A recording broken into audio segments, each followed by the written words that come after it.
नमस्कार। स्वागत है आपका इंडिया गेट टीवी पर। मैं हूं अजय सेतिया।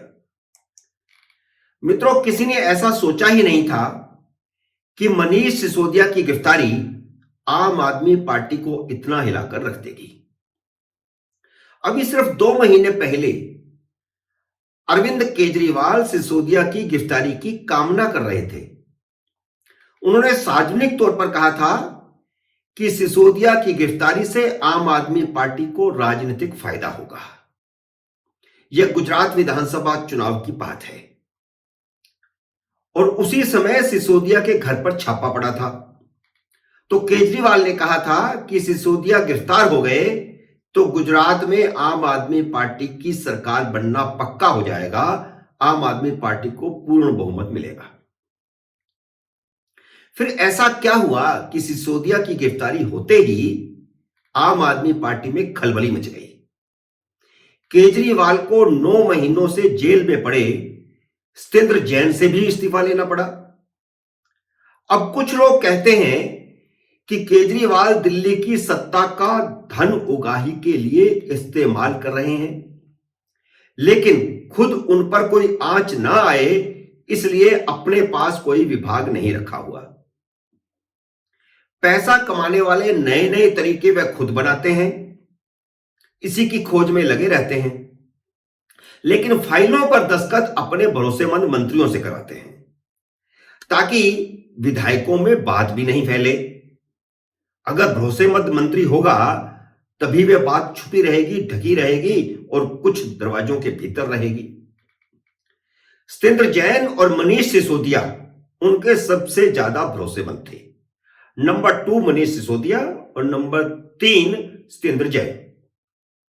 और अब दोनों गिरफ्तार हैं, लेकिन अभी तक किसी ने भी केजरीवाल के खिलाफ मुंह नहीं खोला है। सत्येंद्र जैन तो 9 महीने से जेल में हैं, लेकिन उन्होंने केजरीवाल के खिलाफ मुंह नहीं खोला। और सिसोदिया की अभी पूछताछ हो रही है, आने वाले समय में क्या होगा कह नहीं सकते।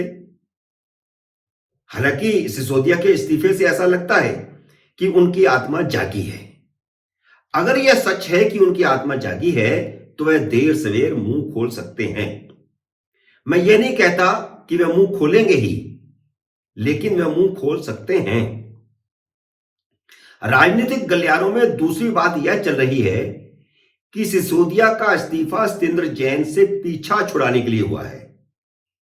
सत्येंद्र जैन से इस्तीफा लेने के लिए सिसोदिया ने अपना इस्तीफा देकर केजरीवाल का काम आसान किया है, या कहें कि यह सिसोदिया और केजरीवाल की रणनीति के तहत इस्तीफा हुआ।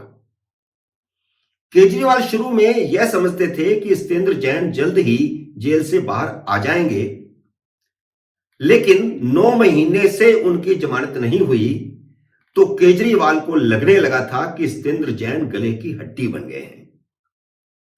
लेकिन सिसोदिया और सत्येंद्र जैन के इस्तीफों से केजरीवाल की मुसीबतें कम नहीं होने वाली। केजरीवाल खुद को ज्यादा तेज समझते हैं, लेकिन उपराज्यपाल वीके सक्सेना उनसे भी ज्यादा तेज निकले हैं। वे केजरीवाल के उन सब तरीकों पर निगाह टिकाए हुए हैं जिन तरीकों को अपनाकर केजरीवाल और आम आदमी पार्टी ने काला धन कमाया है। उन्होंने करीब आधा दर्जन केसों में जांच बिठा दी है। आप माने या ना माने, इन जांचों से केजरीवाल की छवि खराब होना शुरू हो चुकी है। अब इसका दूसरा पहलू देखिए। कांग्रेस अब तक भाजपा और आम आदमी पार्टी में चल रहे शह मात के खेल को तटस्थ होकर देख रही थी। इसलिए एमसीडी मेयर के चुनाव में कांग्रेस तटस्थ हो गई थी, लेकिन केजरीवाल और तेलंगाना के मुख्यमंत्री के चंद्रशेखर राव की दोस्ती ने कांग्रेस को दोबारा सोचने के लिए मजबूर कर दिया है। क्योंकि जहां एक तरफ सारे देश में विपक्षी पार्टियां भाजपा के खिलाफ एकजुट होने की कोशिश कर रही हैं, वहीं केजरीवाल और के चंद्रशेखर राव ने कांग्रेस विरोधी मोर्चा खोल दिया है। के चंद्रशेखर राव भी कांग्रेस से उतना ही खिलाफ है जितने केजरीवाल हैं। केजरीवाल ने कांग्रेस को अब तक 4 राज्यों में सीधे तौर पर नुकसान पहुंचाया है। 2 राज्यों गुजरात और गोवा ने तो उन्होंने कांग्रेस को नुकसान पहुंचाकर भाजपा को फायदा पहुंचाया है। अब के चंद्रशेखर राव भी कांग्रेस को नुकसान पहुंचाने के लिए कर्नाटक पहुंच गए हैं।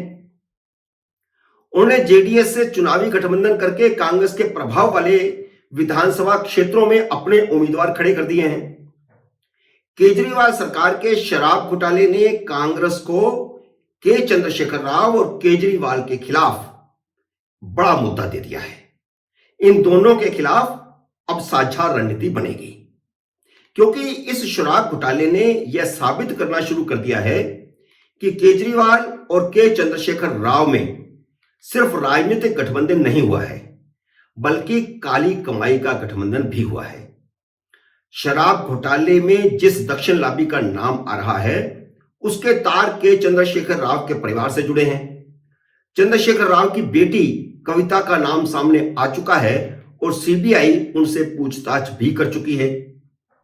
कहा जा रहा है कि केजरीवाल से शराब निर्माताओं की दक्षिण लाबी की मुलाकात कविता के माध्यम से ही हुई थी।